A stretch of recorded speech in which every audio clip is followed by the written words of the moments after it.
Mesdames, Messieurs, bonjour. Très heureux de vous retrouver dans ce 13 heures. Bien, voici le sommaire. 11e réunion du comité consultatif de la concurrence de l'autorité régionale de la concurrence de la CEDEAO.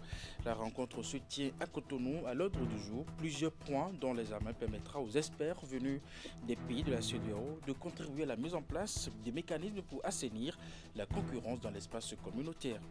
Ensuite, depuis quelques jours, Cotonou vibre au rythme de la Semaine nationale de la microfinance. Grand rendez-vous pour des acteurs à divers niveaux du secteur venus d'ici et d'ailleurs pour rendre la microfinance plus verte, plus inclusive et plus résiliente dans un contexte de choc climatique. Et puis enfin, cérémonie de remise des prix de bourse aux meilleurs athlètes qui ont honoré le département des collines de la Ligue nationale scolaire. 51 au total, les jeunes talents, tous cesses confondus, ont reçu une centaine de millions. Voilà pour vous le sommaire de cette édition. À nouveau bonjour et bienvenue si vous nous rejoignez les travaux de la 11e réunion du comité consultatif de la concurrence de l'autorité régionale de la CEDEAO se tient à Cotonou depuis ce mardi.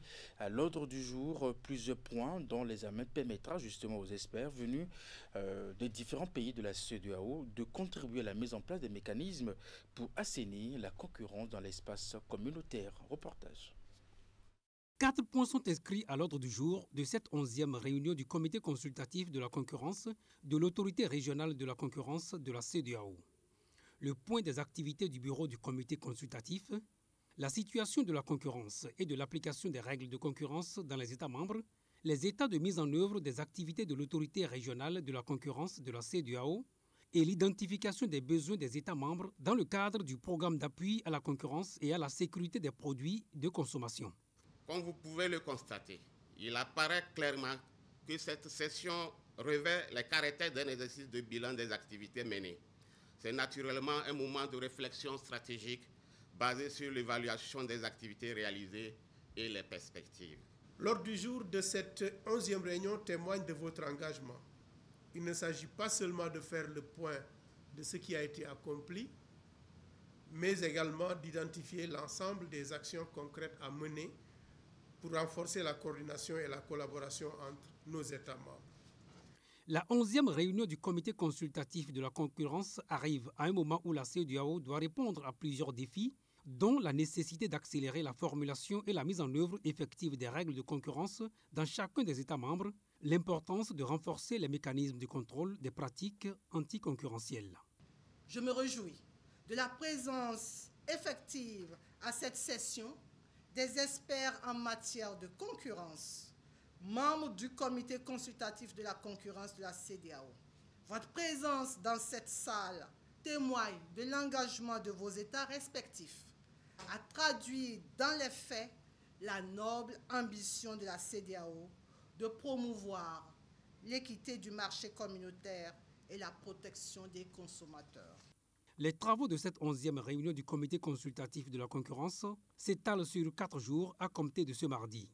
Il est attendu que les résultats de ces travaux contribuent à améliorer les délibérations de la Commission en matière de concurrence afin de situer chaque acteur sur les actes qu'il pose sur le marché communautaire. Je vous l'annonçais en titre, rendre la microfinance plus verte, plus inclusive et plus résiliente dans un contexte de choc climatique. Telle est la visée accrochée à la Semaine nationale de la microfinance dont les travaux ont été lancés au Palais des Congrès de Cotonou par Véronique Toigny-Fonet. L'événement a rassemblé justement plusieurs membres du gouvernement, mais aussi et surtout des acteurs à divers niveaux du secteur de la microfinance. Voici le compte rendu. La clientèle active s'élève aujourd'hui à près de 3,9 millions de personnes, soit plus de 60% de la population adulte. Une performance impressionnante que le gouvernement du Bénin ambitionne de dilater en l'arrimant au contexte environnemental de l'heure. La Semaine nationale de la microfinance 2025 a un thème, la finance inclusive en Afrique face aux défis climatiques et sécuritaires. Les effets du dérèglement climatique, la baisse de la productivité agricole, l'insécurité et la vulnérabilité des populations rurales et urbaines exigent de nos institutions plus d'innovation. Les assises qui s'ouvrent ici à Cotonou sont l'expression d'une vision qui se décline en 3 objectifs. Premièrement, créer un espace d'échange entre décideurs, institutions financières, acteurs privés, société civile. Deuxièmement, mutualiser les expériences et innovations pour relever les défis de l'inclusion financière. Troisièmement, tracer les orientations stratégiques qui permettront au secteur d'accélérer sa transformation dans un contexte mondial en mutation. La dynamique d'inclusion financière engagée par le Bénin bénéficie depuis plusieurs années de l'appui technique et financier de l'ambassade du Grand-Duché de Luxembourg au Bénin. Avec le programme Finances inclusives et innovantes et le projet de formation et d'insertion professionnelle agricole mis en œuvre par notre agence de développement LuxDev, pour un montant total de plus de 20 millions d'euros, nous avons franchi une étape importante en accompagnant les acteurs institutionnels du Bénin dans l'intégration des défis climatiques dans leur stratégie d'intervention. L'ouverture de la CENAMIF 2025 coïncide avec la célébration du jubilé de perles du réseau africain des institutions de microfinance, MEIN, fortement représenté dans cette salle. L'anniversaire que nous célébrons aujourd'hui n'est pas une finalité, mais bien un nouveau départ. Les 30 prochaines années devront être celles d'une microfinance plus verte, plus numérique, plus inclusive. La clôture de cette cérémonie inaugurale est ponctuée d'une visite de stand de systèmes financiers décentralisés, des sessions d'échange, des assemblées générales, une visite touristique et des keynotes sont entre autres activités inscrites à l'agenda de la CENAMIF, dont les travaux s'achèvent le 25 septembre 2025. On parle de justice à présent. La Haute Cour de justice veut désormais se donner la possibilité de recevoir, de traiter les plaintes individuelles. Ce n'est pas parce que le législateur n'a pas pensé à la saisine de la Haute Cour de justice par les citoyens que la juridiction doit rester silencieuse pour rester indéfiniment dans l'inaction. Eh bien, le diagnostic a été posé lors des dernières assises et les 3 pistes élaborées seront versées au débat de l'Assemblée plénière qui s'est ouverte ce lundi à Cotonou par l'audience juridictionnelle au siège de l'institution sur le thème les plaintes individuelles devant la Haute Cour de justice. Vigila Roléon pour le compte rendu. La Haute Cour de justice, telle que consacrée par le Constituant et telle qu'elle fonctionne depuis février 2001, suscite particulièrement des interrogations sur sa nature juridictionnelle et sur son utilité. Après avoir essuyé plusieurs critiques relatives au fonctionnement de la Haute Cour de justice, les membres de la 8e mandature décident enfin de rompre avec l'habitude du silence. Ce silence qui caractérise cette Cour en ce qui concerne les plaintes individuelles et leur traitement. C'est donc dans une logique de remise en cause totale que cette audience juridictionnelle thématique s'ouvre sur les plaintes individuelles devant la Haute Cour de justice. La question qui nous réunit aujourd'hui est simple mais fondamentale. Quelle doit être la conduite de la Haute Cour de justice devant les plaintes individuelles dont elle est directement saisie? Un silence législatif entoure cette procédure, créant une incertitude juridique palpable. La résultante de ce silence du législateur est l'inaction dans laquelle vivent les juges de la Haute Cour de justice depuis des années. Mais désormais, il n'en sera plus ainsi. Dandi Nyamou, soutenu par l'Ordre national des avocats du Bénin et le procureur général, entend sauter le pas et activer la fonction juridictionnelle de la Haute Cour de justice. Nous devons répondre aux plaintes individuelles tout simplement parce que c'est un impératif constitutionnel. C'est pour cela qu'à la suite du bâtonnier du procureur général, je voudrais suggérer la rupture avec l'habitude du silence, en soutenant que la Haute Cour de justice a les outils qu'il faut pour faire face à l'imprévu.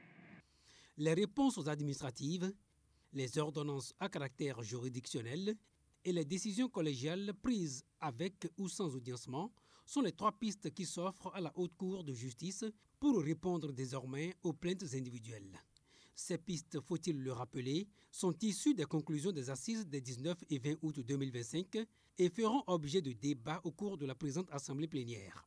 La finalité de tout ce processus engagé par les juges de la 8e mandature Faire de la Haute Cour de justice une institution rénovée, judiciairement opérationnelle et au cœur de la redevabilité démocratique.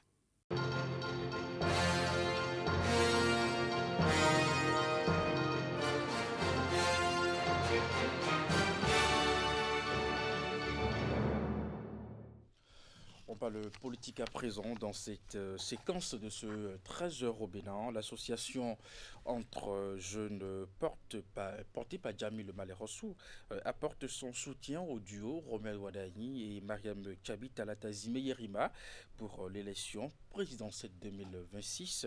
C'est à travers un grand rassemblement au Palais des Anges à Fidjrosset, dans une ambiance festive, que des jeunes venus de chaque coin du pays ont déclaré justement leur soutien au choix de la majorité présidentielle. Voici les images. Les réactions s'enchaînent pour soutenir la candidature de Romuald Wadani et sa colistière Mariam Tchabi Talata Zimé-Yerima. Grand rassemblement donc le dimanche 21 septembre dans la soirée au Palais des Anges de Cotonou. Les jeunes du Bénin, venus de tous les horizons et issus de diverses classes, se mettent dans les rangs. Ils apportent leur caution au choix de la majorité présidentielle. Nous, jeunes du Bénin, réunis ce 21 septembre 2025, ici, dans cette salle de conférence du Palais des Anges, déclarons notre adhésion à la vision de M. Romuald Wadani, qui conjugue rigueur économique, justice sociale, innovation et solidarité intergénérationnelle. Notre engagement à sensibiliser nos pairs dans les quartiers, les écoles, les universités, les marchés, les lieux de travail et sur les réseaux sociaux afin que chacun connaisse l'importance de sa voix et participe activement au scrutin du 12 avril 2026. Romuald Wadani, le pont entre l'expérience et la jeune génération, c'est le thème de cette grande mobilisation de la jeunesse. Le candidat traduit le reflet d'un parcours, d'une trajectoire singulière, d'un économiste chevronné qui inspire toute une génération. Ce qui fait de Romuald Wadani un véritable pont entre l'expérience et la jeune génération, ce n'est pas seulement son parcours académique et professionnel exceptionnel. C'est sa capacité à conjuguer deux forces qui, trop souvent, semblent s'opposer. La sagesse acquise au fil des années d'expertise et l'énergie d'innovation qui caractérise la jeunesse. Nous remercions sincèrement notre père, Patrice Talon, qui, en bénissant ce choix, a démontré une fois de plus la vision d'homme d'État. Créée en 2023 par Djamil Malé-Rossou, cette association est un creuset qui rassemble des jeunes issus de divers horizons autour d'une ambition commune. Il s'agit de promouvoir l'engagement civique et la participation des jeunes dans la construction du Bénin de demain.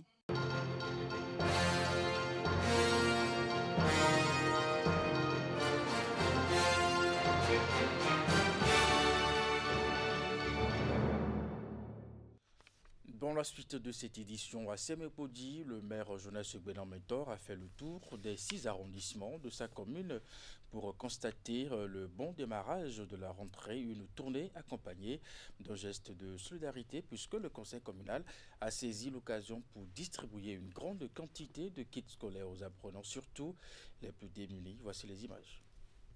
En ce début de rentrée scolaire, le maire de Sémépodi a sillonné pendant plusieurs jours les établissements de la commune. Objectif, s'assurer de l'effectivité de la reprise des cours dans de bonnes conditions, mais aussi soutenir les familles en difficulté.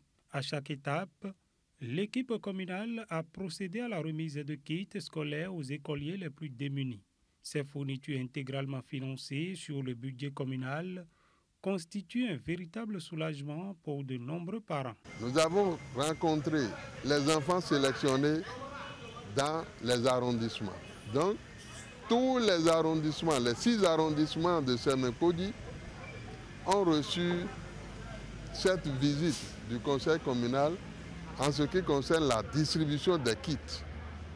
Et ces kits sont composés de sacs d'écoliers, de cahiers, de vrais dessinateurs, de crayons, de bics et j'en passe.